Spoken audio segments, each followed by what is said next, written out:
Herkese merhabalar, kanalıma hoş geldiniz. Bugün Mars'ın İkizler Burcu'ndaki transit dönemiyle ilgili açılımlarda bulunacağız.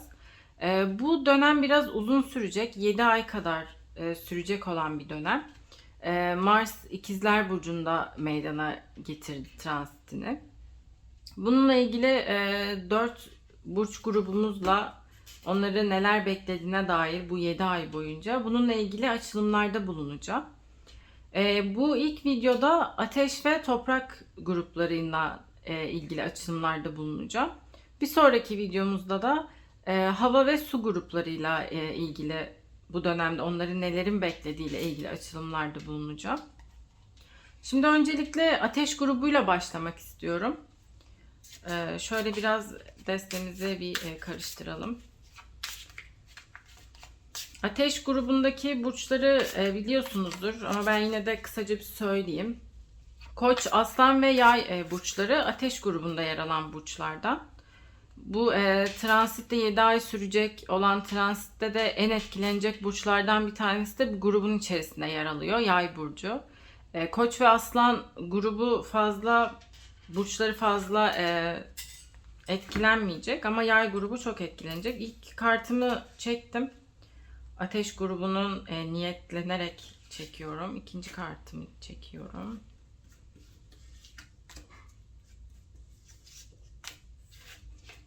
Ateş grubu burçlarını biliyorsunuzdur, çok dominant, çok baskın burçlar. Organizasyon yetenekleri çok gelişmiş, liderlik vasıfları çok olan burçlar, ateş grubu burçları. Özellikle Koç burcu tam bir ateş grubunun aslında lideri gibi de. Şimdi isterseniz kartların açılımına geçelim. Bakalım bu 7 ay sürecek süreçte ateş grubu burçlarını ne bekliyormuş? Evet, şöyle bir baktığım zaman Mars'ın İkizler Burcu'ndaki transiti döneminde ateş grubu burçları bu dönem öncesinde istediğiniz ve uğruna savaş verdiğiniz her şeye bu dönem içerisindeki emeklerinizle sahip olacaksınız. Tılsım Kralı kartı çıkarak bunun mesajını size veriyor. Yine bu dönem içerisinde başkalarının, yani sevdiğiniz insanların ve size iyi enerjilerinin geldiğini hissettiğiniz insanların başarılı olduğunu görmek sizi mutlu edecek. Bu nedenle kesinlikle gerekli yerlerde gerekli insanlara, ihtiyacı olan insanlara yardım eli uzatmalısınız. Zaten bu konuda da çok istekli olacaksınız. Yani zaten ateş grubu burçları çok cömert insanlar oluyor. Koç olsun, aslan olsun, yay olsun. Gerçekten çok cömert ve çok yardımsever insanlar oluyor. Yani aslında çok dominant ve sert duruyorlar ama öyle değiller aslında. Çok yumuşak kalpliler ve çok yardımsever insanlar. Bu dönem içerisinde de insanlar tarafından, yani bu 7 aylık süreç içerisinde insanlar tarafından da güvenilir ve cömert olarak görüneceksiniz. Yani zaten öyle karakterde insanlar, ateş grubu burçları cömert ve güvenilir olarak görülür hep insanlar arasında. Ama bu dönemde biraz daha baskın olarak o şekilde görüneceksiniz. Bu önümüzdeki 7 ay sürecinde insanlar size daha da fazla güvenecek ve daha da çok cömert olarak gösterecek. Yine Mars'ın İkizler Burcu transiti öncesinde de ateş grubu burçları zaten günlük hayatın yoğunluğu ve zorluğunu kolaylıkla halledebilen kişiler. Yani bunların işte günlük hayatın yoğunluğunu, zorluğunun üstesinden çok kolay gelebiliyorlar. Çünkü zaten çok dayanıklı, çok güçlü insanlar ateş grubu burçları.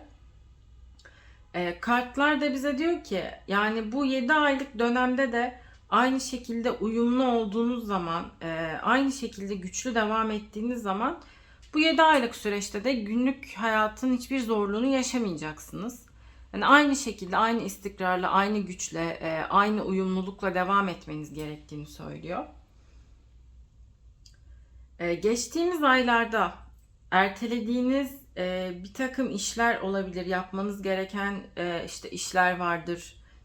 İmzalamanız gereken belgeler. Yani erteleyip bakmadığınız işlerinizi artık bu Tılsım sekizlisi kartının mesajı da bu.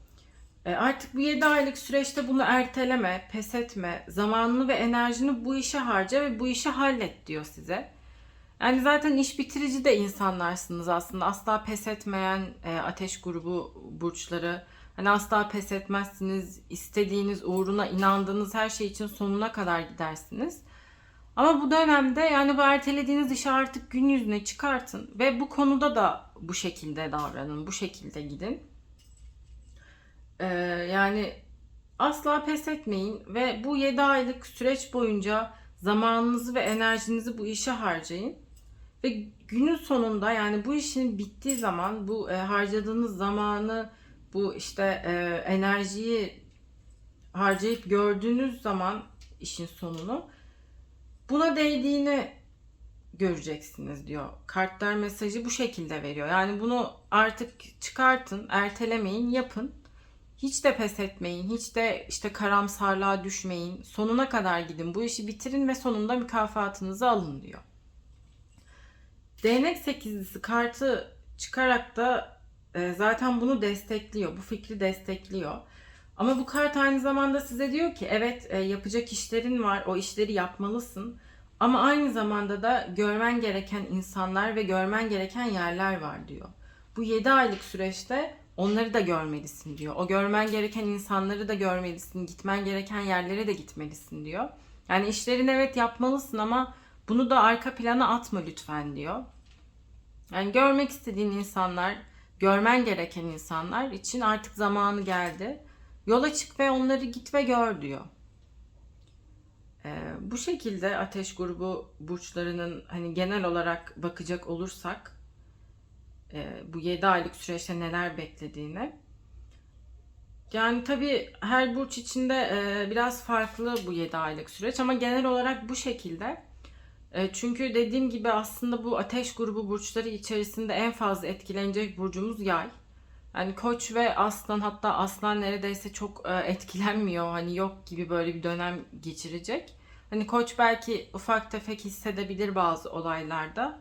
Ama Yay özellikle çok etkilenecek, çok bu dönemde hani dikkat etmesi gereken burçlar arasında. Şimdi ben bir de şöyle yapmak istiyorum. Bu kartları tekrar karıştırıp bir de her burç için kartların onlara mesajı ne? Bir tane bir kart seçmek istiyorum ve bu 7 aylık süreçte kartlarımızın size olan mesajını öğrenmek için. Şimdi Koç burcu için niyetleniyorum. Önce Koç burcu için bu Mars'ın İkizler burcundaki transit döneminde işte Koç burcuna bu dönemin mesajı nedir diye şöyle bir karıştırıp bir tane kart çekmek istiyorum.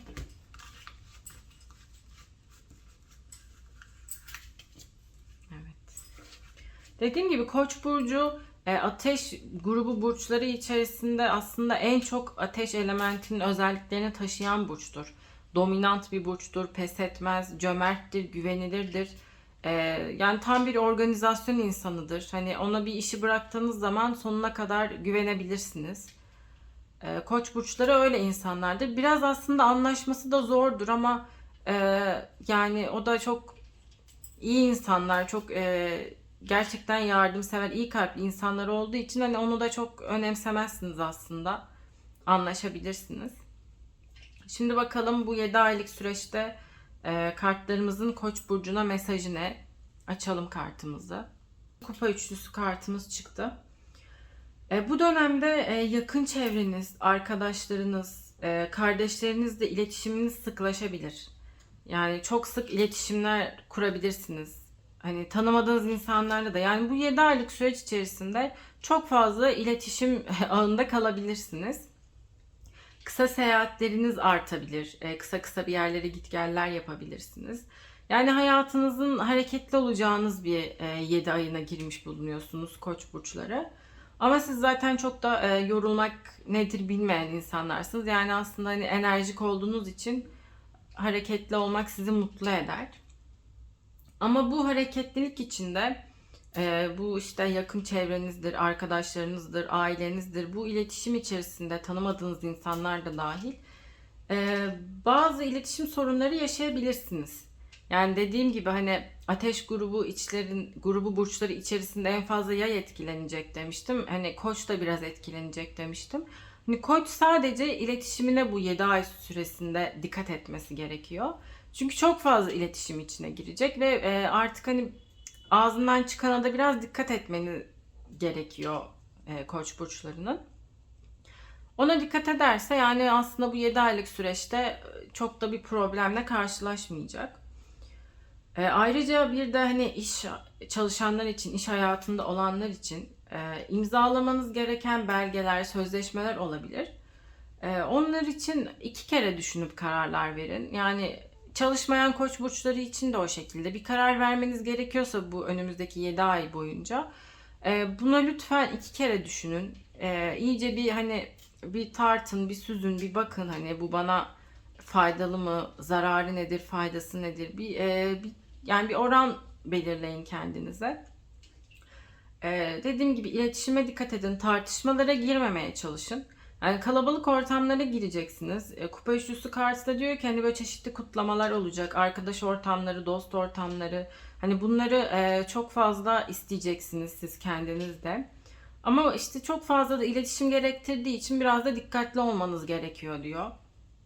Hani sadece bu 7 aylık süreç boyunca biraz dikkatli konuşun. Hani kelimelerinizi, sözlerinizi tartıp o şekilde karşı tarafa söyleyin.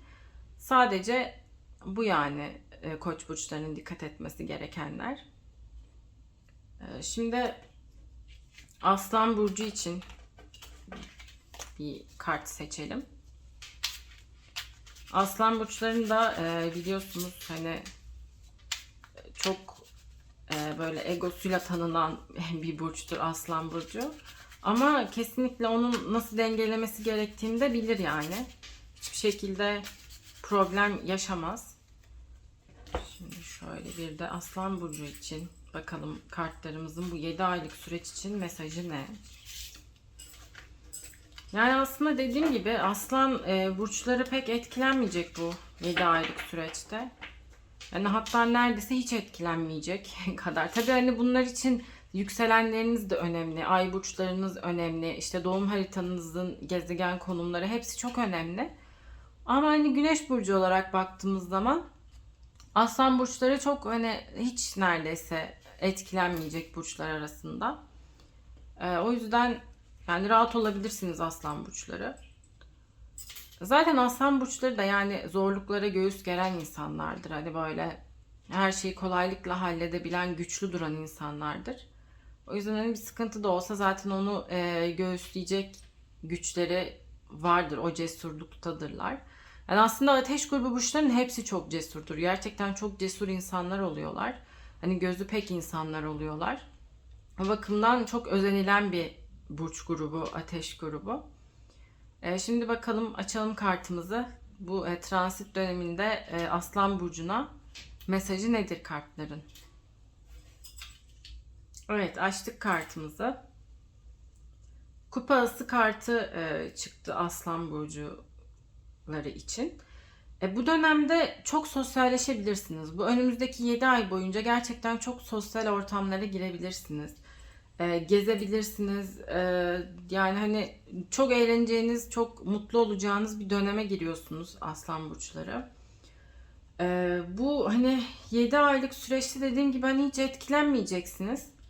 Gayet pozitif ve mutluluk etrafınıza neşe saçacaksınız. Yani sizin için aslında çok iyi bir dönem geliyor. 7 aylık süreç sizin için çok pozitif, çok mutlu, çok neşeli geçecek. Aynı şekilde sizin etrafınızdaki insanlar da bunu zaten hissedecek. Yani sizden pozitif enerji alacak, neşe alacak, mutlu olacak, huzur vereceksiniz yani aslında.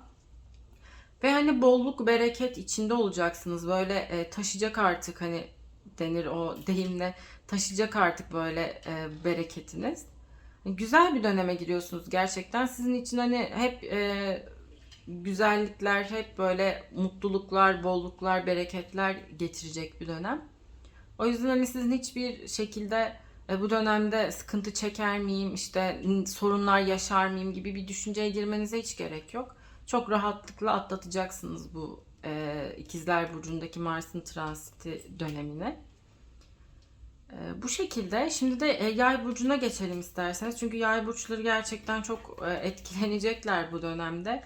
Yani dediğim gibi ateş grubu burçları içerisinde en fazla etkilenecek burçlardan yay burcu. Şimdi bir de onlara kartlarımızın mesajı nedir? Bir de o şekilde çekelim. Yay burçlarına niyetlenip.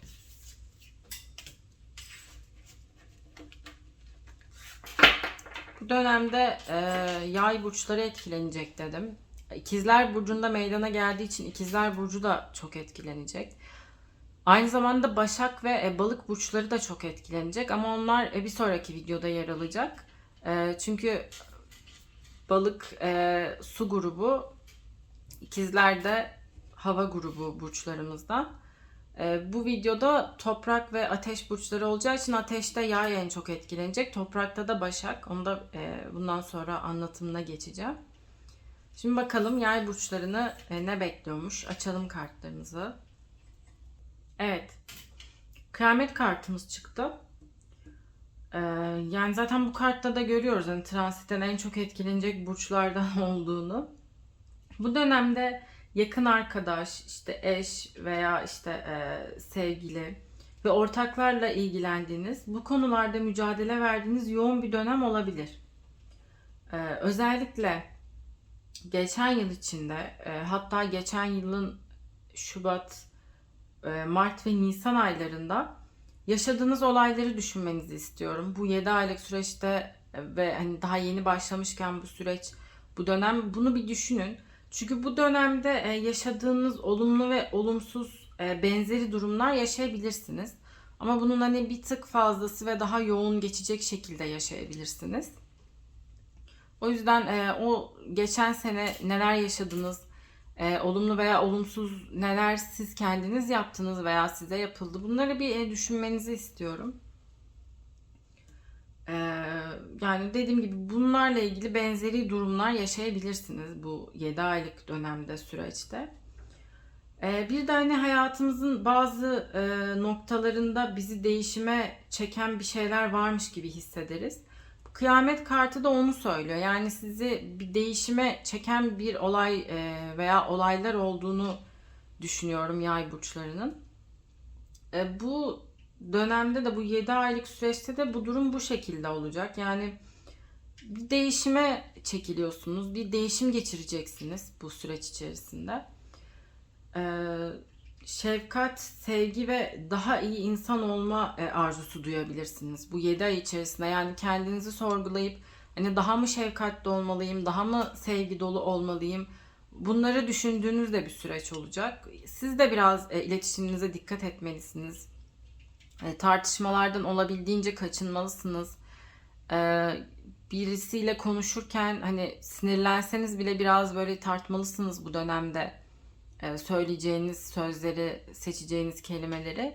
Çünkü daha sonra bunun bir getirisi olabilir. Arkasından hani maalesef hani kötü şeyler de olabilir. Ama yay burcunun enerjisi çok yüksektir. Çok pozitif enerji veren, yani enerji veren insanlardır yay burçları size. O yüzden hani bu dönemde de bu hani enerjileriyle, pozitiflikleriyle bu dönemi atlatacaklarını düşünüyorum. Yani o pozitiflikliğini ve enerjili hallerini kaybetmeden devam edin. Biraz tartışmalardan dediğim gibi uzak kalmaya çalışın. Sözlerinizi tartın siz. Hani Koç burcunda da demiştik ama yay burçları çok daha fazla bu dönemde bunları tartıp konuşmalılar. Dediğim gibi hani kendinize şefkatli, sevgili ve daha iyi insan olma arzusu duyabilirsiniz bu 7 aylık dönem içerisinde. Ama kendinize karşı da nazik ve sevgi dolu olun lütfen bunları düşünürken. Yani kartımızın mesajı da bu. Hani bir değişime gidiyorsunuz. Bu 7 aylık süreçte bir değişim yaşayacaksınız. Ama lütfen kendinize nazik ve sevgi dolu olarak bu değişime bakın diyor. Yay burçları içinde kartlarımızın mesajı bu şekilde. Şimdi toprak grubu burçlarına geçelim isterseniz. Şöyle bir karıştıralım. Tekrar aynı şekilde 4 tane kart seçeceğim. Toprak grubu burçlarına niyetlenerek.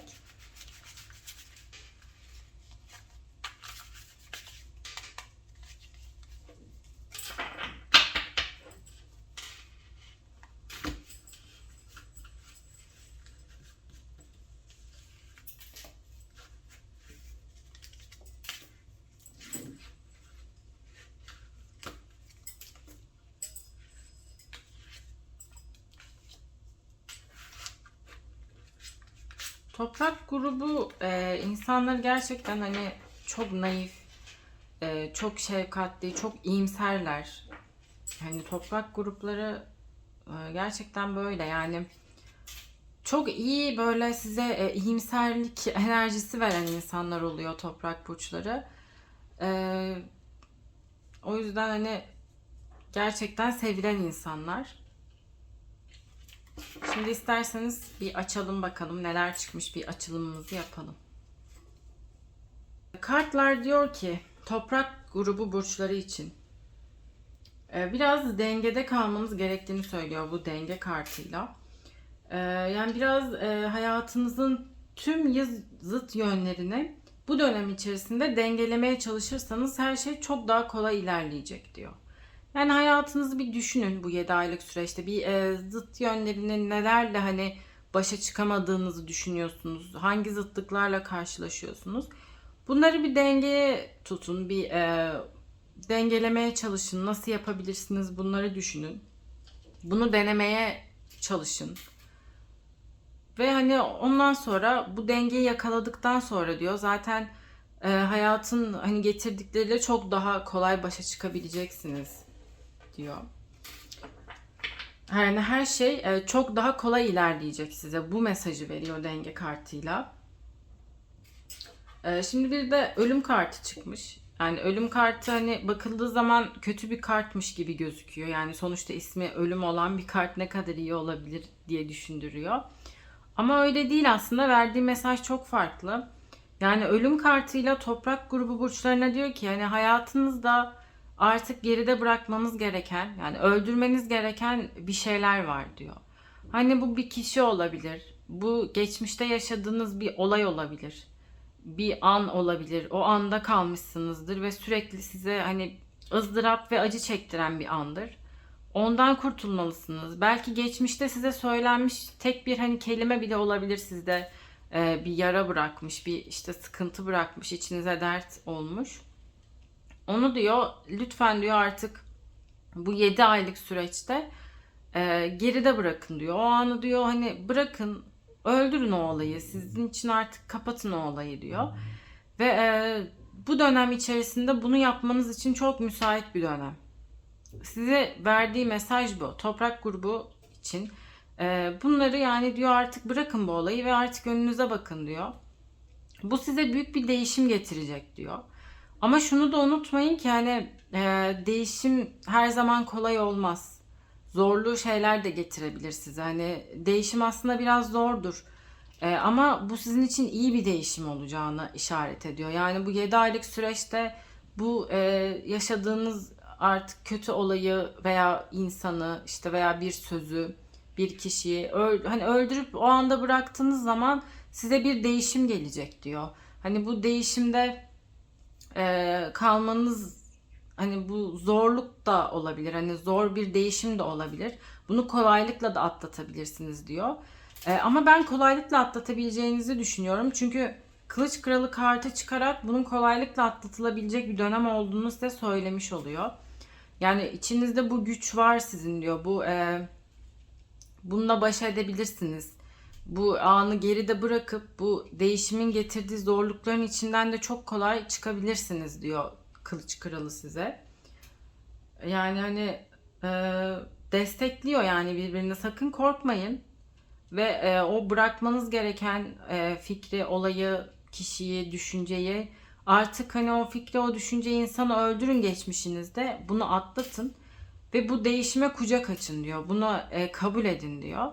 Çünkü siz aslında o güce sahipsiniz diyor. Yani o kudrete, o güce, o içinizden gelen sese sahipsiniz. O yüzden hiç korkmadan bu 7 aylık süreçte lütfen toprak grubu burçları bırakmak istediğiniz, size ızdırap ve sıkıntı veren olayları, düşünceleri, belki bir kişinin size söylediği sözü, belki bir insanı bu dönemde lütfen artık hani gömün, maziye gömün ve değişimi kucaklayın. Verdiğin net mesaj bu. Ama bunu dengede kalarak yapın. Dengede kalmak da çok önemli. Dengede kalarak bu işi yaparsanız içinizdeki güçle beraber çok güzel bir değişime gideceksiniz. Gerçekten hani yeniden belki doğacaksınız bile diyebilirim. bu 7 aylık süreç içerisinde. Yani bu 7 aylık süreçten çıktıktan sonra yakın çevreniz hani size, yani sana hani ne oldu çok değişmişsin diyebilir. Ama tabii iyi anlamda, bu kötü anlamda değil. Hani nasıl ya, zaten hani toprak grubu burçları gerçekten çok, hani dediğim gibi şefkatli, çok iyimser, çok iyi kalpli insanlar. O yüzden hani bu değişimde onlarla beraber daha da iyi olacaktır. Çünkü böyle hani iyi insanlar daha da iyi yönde değiştirecektir. En sonunda da bu değişimin, bu işte başkalaşımın, bu farklılığın en sonunda da hayatınızdaki her şey bir araya gelecek. Yani böyle bir puzzle ve bu puzzle bir araya böyle patır patır bir araya getireceksiniz bunu. Artık radikal veya sert bir şeyler yapmanıza gerek kalmayacak. Yani radikal kararlar, işte sert çıkışlar, hareketler, bunları yapmanıza gerek kalmayacak. Çünkü zaten değişeceksiniz. Zaten çok daha huzurlu, çok daha iyi olacaksınız. Kendinizi çok daha iyi hissedeceksiniz. Hani o yüzden artık radikal veya sert bir şeyler yapmanıza gerek kalmayacak. Bu 7 aylık süreçten çıktığınızda aslında çok güzel mesajlar toprak grubu için. Ama dediğim gibi mesela şu anda toprak grubu içerisinde de Başak burçlarını çok etkileyecek bu transit. İkizler burcunda meydana gelen Mars'ın transiti. Ama genel olarak baktığımızda toprak grubu burçlarını bunlar hani bekliyor. Ama huzur bulacaksınız. Yani gerçekten hani bu 7 aylık süreci, bu dediğim gibi mazide bıraktığınız olayları artık hani bırakarak gerçekten ve bir denge kurarak, aynı zamanda içinizdeki gücü de keşfederek yaptığınız zaman huzur bulacaksınız. Ama yine bu huzuru kucaklamanız gerek. Yani gerçekten bu huzuru hak ettiğinize inanmanız gerek. Bu huzuru kucak açtığınızı hissettirmeniz, bu huzura, bu içsel hani rahatlamaya varmanız gerekiyor. 7 aylık süreçte toprak grubu burçları bunlara gerçekten çok dikkat etmesi gerekiyor. Yani kartların mesajı da bu. Güzel, yani iyilik dolu, hani güzel enerjili bir mesaj aslında. Şimdi bakalım toprak grubu burçları için, önce boğadan başlayalım. Mesajı neymiş kartların boğa grubuna, boğa burçlarına? Bu 7 aylık süreçte kartlarımız Boğa burcuna ne mesaj veriyor? Boğa burçları da hani biliyorsunuz hani çok yemeğe düşkünlükleriyle bilinirler. Biraz da öyleler hakikaten. Ama çok iyi enerjili insanlar. Gerçekten boğa burçları anlaşması en kolay insanlardan biri diye düşünüyorum ben. Çok iyimser, çok gerçekten iyi kalpli, çok anlayışlı insanlar oluyor. Şimdi bakalım boğa burcu için kartlarımızın mesajı ne? Bu 7 aylık süreç içinde. Evet, açtık kartımıza. Tılsım altılısı kartı çıktı. Boğa burçları için verdiği mesaj nedir bakalım. Boğa burçları bu 7 aylık süreç içerisinde çok çalışabilirsiniz. Önemli kararlar alabilirsiniz. Ama bu kararları çok dikkatli almanız gerekiyor. Yani çok iyi tartıp eksi ve artı yönlerine çok iyi bakıp çok iyi düşünüp almanız gerekiyor. Çünkü bu yeni kararlar hani sizi zarara da sokabilir. O nedenle bu 7 aylık süreçte bir karar alıyorsanız bunu 2 kere, 3 kere, hatta belki 4-5 kere daha düşünmeniz gerekiyor. Bu 7 aylık süreçte boğa burçları çok güzel paralar kazanabilir. Çok yüksek miktarlı paralar kazanabilir. Ama bunu hani güzel paralar kazanıyorum diye de hani savurmamanız gerekiyor. Harcamalarınıza biraz dikkatli yapmanız gerekiyor. Yani gereksiz harcamalardan bu dönemde kaçınmaya dikkat edin. Hani boğa burçları da bu ikizler burcunda meydana gelen Mars'ın transitini aslında çok etkileriyle hani hissetmeyecekler. Sadece harcamalarına dikkat etmeleri gerekiyor. Yani bereketli bir dönem onlar için. Güzel paralar kazanacaklar ama bu güzel paraları da lütfen harcarken dikkat edin. Yani kimlere, neye, nasıl harcadığınıza biraz düşünerek harcamalar yapmaya çalışın. Onun dışında hani rahat geçireceğiniz, sıkıntısız, hani güzel geçireceğiniz bir dönem boğa burçları için bu 7 aylık süreç. Dediğim gibi hani kartımız da zaten bunu destekliyor. Hani tılsım altısı kartı da Evet, güzel paralar kazanacaksın diyor. Hani gördüğümüz gibi burada hani saçıyor ama dikkat de etmen gerekiyor diyor. Harcamalarına dikkatli harcaman da gerekiyor diyor. Kartımızın mesajı da bu. Zaten hani bu süreçte de boğa burçlarını hani bu bekliyor. Şimdi Başak Burcu'na geçelim. Başak Burcu için bakalım kartlarımızın mesajı ne? Başak Burçları titizlikleriyle çok bilinen burçlar, biliyorsunuz. Çok titiz, çok temiz, düzenli olarak tanınan, o şekilde popüler olan bir burç. Ama gerçekten Başak Burçları da çok iyi insanlar. Çok naif, çok zarif, çok kibar insanlar. Hani böyle bir soft enerjileri var Başak gruplarının. Çok böyle yumuşak kalpli. Ya gerçekten güzel enerjiler veren insanlar. Ama işte bu 7 aylık süreç onları da çok etkileyecek. Bu İkizler Burcu'nda meydana gelen Mars'ın transiti onları da çok etkileyecek. Şimdi bakalım, açalım kartımızı, bakalım neymiş kartlarımızın Başak Burcu'na bu 7 aylık süreçteki mesajı. Evet, değnek kahyası kartımız çıktı Başak Burçları için. Başak Burçları için bu 7 ay kariyer ve iş hayatınızda aktif olduğunuz bir dönem olacak. Yani bu 7 ay boyunca çok yoğun, çok tempolu bir iş yaşantısı geçireceksiniz. Aynı zamanda da bu yoğunluğun getirmiş olduğu bazı zorluklar ve sürtüşmelerle de karşı karşıya kalacaksınız bir süre. Bunların karşısında sakin kalmaya çalışın. Yani sakin bir şekilde bu olacak sürtüşmeleri ve zorluklara göğüs germeye çalışın. Yani olabildiğince kendinizi sakinleştirin, dingin kalın.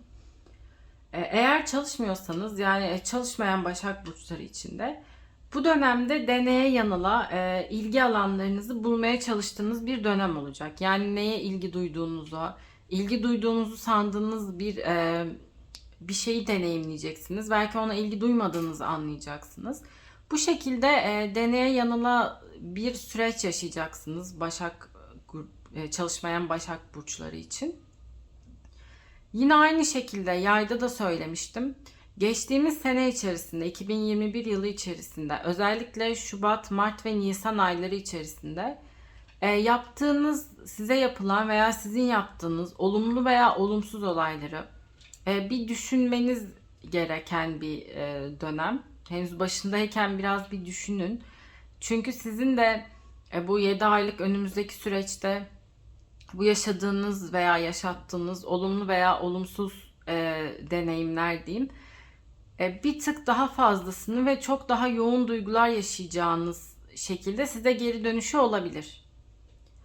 O yüzden hani dediğim gibi bir hani geçtiğimiz yılı böyle bir düşünün, bir gözünüzün önünden bir geçirin. Olumlu olumsuz neler yaşadınız. Bu 7 aylık süreçte de bunların tekrar daha yoğunluğunu ve belki bir tık daha fazlasını yaşayabilirsiniz siz de. Aynı yay burcunda olduğu gibi. Yani onlara biraz sizin canınızı sıkabilir sadece. Bir de dediğim gibi iş hayatınıza çok yoğun olacağınız bir dönem. Kariyerinize çok yoğunlaşacağınız bir dönem. Çalışmayanlar için de belki hani artık bir çalışmak istediğini hissettiği bir dönem olacak. İşte ilgi alanlarınızı aradığınız bir dönem olabilir. Bu dönemi bu şekilde geçireceksiniz. Sizin de iletişime biraz dikkat etmeniz gerekiyor. Yani sakin bir şekilde iletişim kurmanız gerekiyor. Çünkü bu dönemde ani çıkışlar, ani patlamalar yapabilirsiniz insanlara ki aslında hani toprak grubu burçları da hiç öyle değildir. Çok naif, çok iyimserdirler.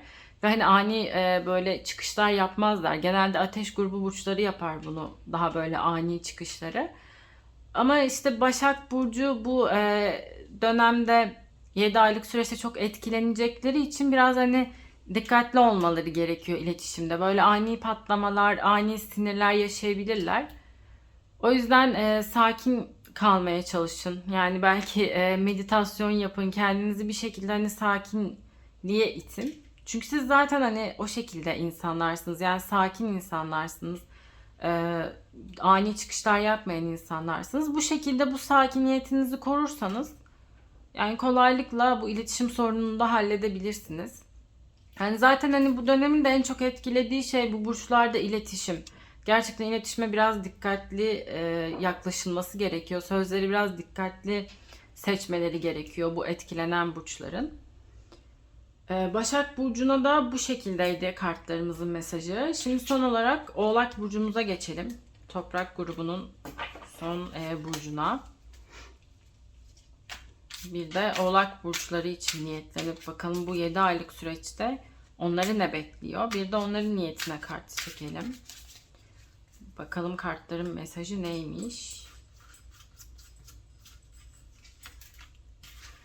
Oğlak Burcu'nu da hani biliyorsunuz çok çalışkan burçlardır. Gerçekten yönetici ve lider vasıfları çok yüksek olan burçlardır Oğlak Burçları. Hani iş hayatında yöneticilikte çok başarılı, gerçekten lider vasıflı insanlardır Oğlak Burçları. Ve çok gerçekten çok iyi bir iş disiplinine ve iş ahlakına sahiptirler. Yani aslında hani çalışmak için yaşarlar diyebilirim. O şekilde insanlar oluyorlar genelde oğlaklar. Hani onlar için çalışmak bir tutku. Hani kendilerini o şekilde ifade ediyorlar ve hani bundan da gerçekten mutluluk duyuyorlar. Hani mutlu olarak yapıyorlar bunu. Bakalım Oğlak grubu için, pardon burcu için mesajı neymiş kartlarımızın? Açalım bir. Evet, kartımız değnek onlusu. Değnek onlusu bize diyor ki bu dönemde sevgili oğlaklar çok çalışabilirsiniz diyor. Yani zaten hani sizin için de bu çok zor değil çünkü hep çok çalışıyorsunuz ve çalışmayı çok seviyorsunuz. Gündelik hayat koşturmanız artabilir diyor. Yani iş hayatınızın yoğunluğunda günlük hayatta da koşturmalarınız, işte yoğunluğunuz artabilir. Bundan dolayı yani hem iş hayatına hem sosyal hayata hem işte günlük hayatın koşturmacalarına bütün alanlarda yoğunluğunuz arttığı için sağlığınıza biraz dikkat etmeniz gerektiğini söylüyor. Yani çok yorulacağınız için bağışıklığınızın düşeceğini, bu nedenle de işte çeşitli hastalıklar da baş gösterebilir. O yüzden bu dönemde sağlığınıza biraz dikkat etmeniz gerekiyor bu 7 aylık süreçte. Kendinize çok iyi bakmanız gerekiyor. Zamanınızı ve enerjinizi nasıl kullanacağınızı bu 7 aylık süreçte çok iyi değerlendirmeniz lazım. Çünkü her alanda bir yoğunluk yaşayacaksınız bu 7 aylık süreçte. Hem iş hayatı, hem aile hayatı, hem günlük koşturmalar. Her alanda bir yoğunluk yaşayacağınız için zamanınızı ve enerjinizi nasıl dengeli şekilde kullanabilirsiniz? Nasıl yönetebilirsiniz? Bununla ilgili biraz düşünmeniz gerekiyor.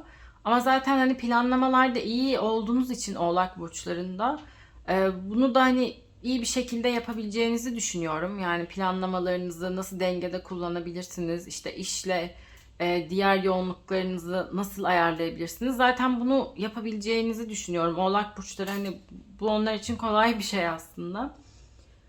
E, Ama hani lütfen iyi düşünün gerçekten. Hani enerjinizin nasıl, ne yönde hani kullanabileceğinizi çok daha iyi düşünün yani. Normalde de zaten iyi düşünüyorsunuz bunları ama bu 7 aylık süreçte hani lütfen çok daha üstüne düşerek düşünün.